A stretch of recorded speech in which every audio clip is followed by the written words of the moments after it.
No, I did promise the fans I was gonna call this mother effer. Yeah. You know, Rat Dick. So we might as well. I mean, you're down, right? I mean, are you a Rat Dick fan? I'm just a fan of the channel, you know. You're a good man, dude. Thank you. Some people like guys that put Tabasco bottles up their ass. You know what I mean? And then you know, or drink. Or he put a bottle of. He recently put a bottle of hot sauce, and they did the ass dragon. Yeah, that was crazy, dude. That was insane. Okay, well, he might not answer. I'm gonna text him right now too. Try Instagram.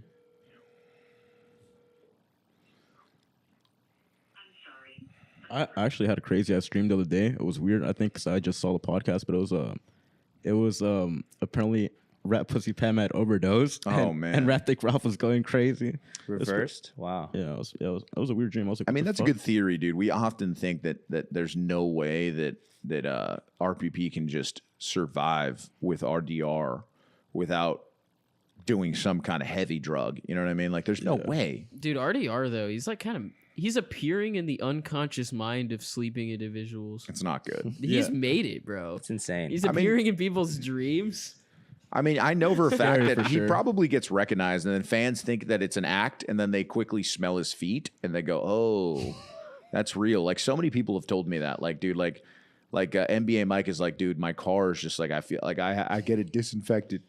Dude, I give him a felt ride. so bad for NBA Mike that he gave Rat Dick a ride home after the feet smelling episode, guys. That happened. NBA Mike let him in the car and took him all the way home. That's dude. crazy. Just let him shower here. Guys, you don't understand. Oh, He took his hell shoes no, off no. up here. He took his shoes off up here, and he leveled the room. It was like one of the worst smells, like way worse than shit. It was just like some horrendous smell that was like It was evil. worse than if someone just shit in the room on the floor. It was worse, yeah. Like somebody could have taken his shit right there, and it would have been half as bad as this motherfucker's foot, dude. I would have just Lysoled his feet real quick. Give him a new pair of socks. Yeah, at that point, for real. Maybe, yeah. Kelvin, all right, let's call Ratic. He texted me back. Just you know. Did you see Rat Dick like randomly showed at my house like streaming? Yeah, I out saw front? that. We'll call him out. He got on a that lot of right now. views for that. It was like Yeah. 160 or something. Well, I went walking around my block and talking with him for a while. You could have kept good. streaming with him. You would have made more, I think. Is that on TV? I did. Well, Trovo, did you right? see like the end of it I think so. where I was walking around with him? Afterwards, people were like, yeah. Was it just you or them? Like everyone? It was me and Fez walking around with Rat Dick and that other guy. You guys should do that more often, low-key. I wouldn't really have cared if it wasn't for the fact that he brought this like random Latino guy to my house that I didn't know. He was cool, I guess, but I wasn't bred to bring. It's a matter of time before that. Somebody that Rat Dick brings over robs you guys blind. You know what I mean? And that's what we don't want. He does need a driver, though. Someone to help him get around town. I bet he needs a driver, dude. But like, you know, That's why he always brings like a random person. Yeah, but they don't have cars. It's the problem. that guy didn't have a car either. No. But he was maybe like down to Uber him. That's how he He does was it. his Skateboarding cameraman around. for the day. That'd be a good movie. Like instead of driving Miss Daisy, driving Rat Dick Ralph. Like that would be a crazy ass movie. If there's any fans out there that want to drive Rat Dick Ralph around, hit him up. He's super down. Take him honestly. to his drug deal. Like, y'all make stash. jokes about Aaron like being Dino's cameraman. Sure. But it's like if you're gonna be Rat Dick's cameraman, That's intense. That's like the big leagues, dude.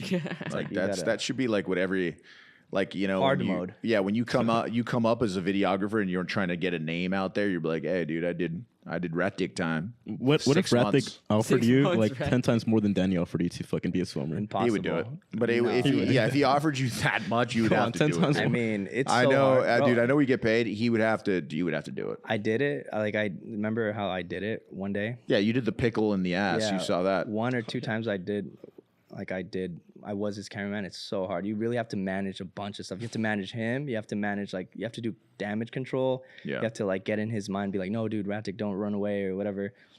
It's hard. You need someone was it harder than working for Danny? in filming for Rat in a Dick? different way for sure.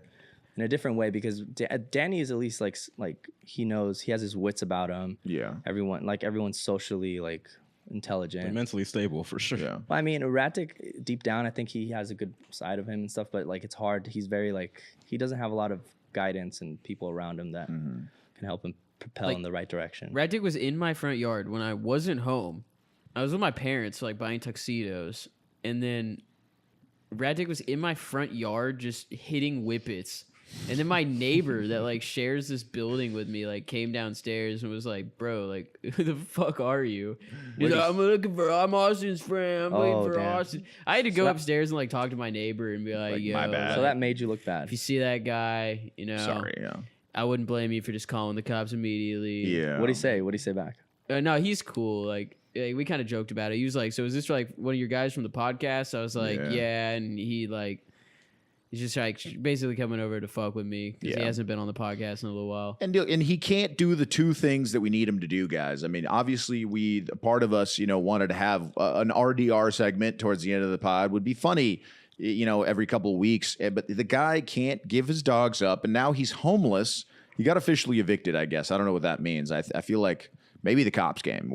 I'm trying to call him to find out about that. Yeah. But also, he just doesn't get clean off the drugs, and he continues to lie and tell me that he is, and then like some kid will send me a stream, and he's doing like Xanny bars or whatever he's doing now. But like, I feel like he needs like a person to be there with him like all day, 24/7, and just like whip him into shape. It's almost like he does, but she doesn't do anything. No, but it's hard. She doesn't do anything. You can't. No, because look, if you have the relationship you have with your girlfriend should be different from the relationship you have with a friend or someone like that.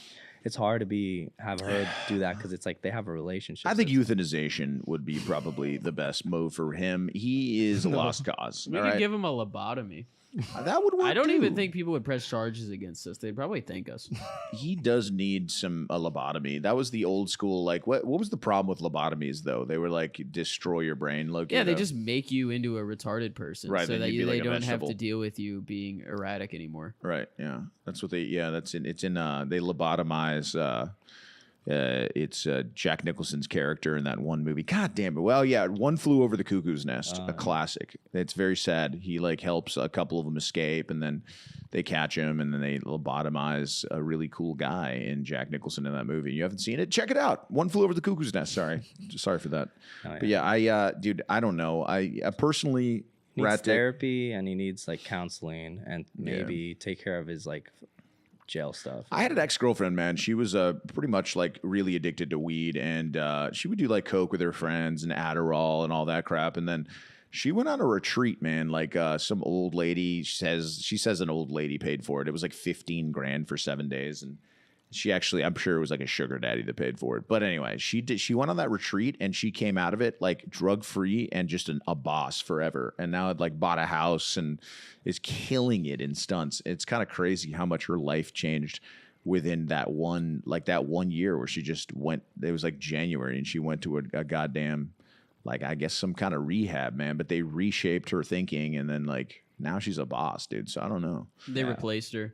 Maybe they replaced her, dude. Lobotomized. Maybe she got lobotomized, man. RDR told me he had like a heart-to-heart once with me in person, and we're talking. I was driving him one day somewhere after one of the streams or whatever, and I asked him. I wanted to find out. I was like, and then he told me that he does the drugs because deep down he's like in a lot of pain, and I was like, damn, it's just got real. I think trying it's to escape reality. No, no. we've dug deep exactly. into him. We've dug into him, and it's definitely doing meth with his dad, and then I think it's the guy that he killed with that other guy by accident.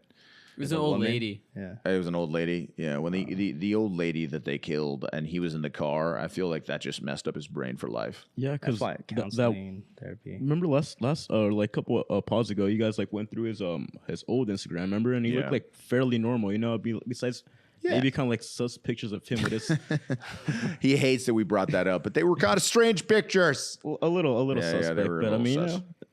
For the most part, really wholesome. And then now you see him on the channel, it's like, what? That has to be like your twin brother. That can't be the same person. Yeah. I think honestly though, jail fucked him up more than anything. That's a good point. He might have gotten raped. Like ever since he got out of jail, he's been basically had post-traumatic stress disorder. Yeah. And he knows that like since he hasn't gone to his probation, that he's just facing jail again. It's only gonna get worse. So now he's like, well, I might as well do as much drugs as I can before I get locked up and have fun and go all of these raves.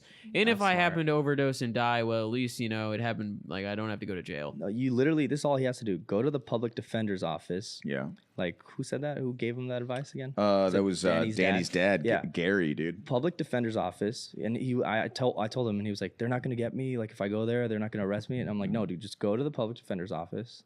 I feel like I might have to go with him, but whatever. Public defender's office. And then find out what he's facing, realistically, and how much jail time he really has to do, or if he does at all. Right. And then after he finds out, he has to make a decision and then go through with that. And then eventually he'll have his ID after he gets it all done, and then he can continue his life. Dude, he can get his ID right now. He's just stupid. You know what I mean? He's an idiot. DMV, But he could yeah. totally get his ID right now. But anyway, we'll call him up in a sec.